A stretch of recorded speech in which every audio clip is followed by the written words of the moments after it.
এই নাও সয়াবিন।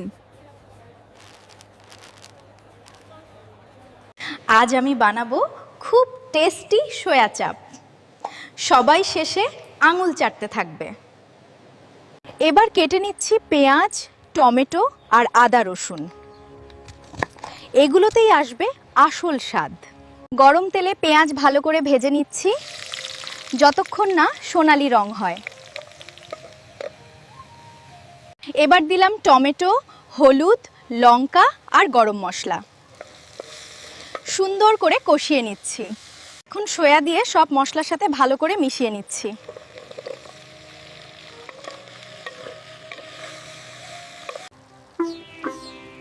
উপরে একটু ধনেপাতা দিলেই একদম রেস্টুরেন্ট স্টাইল।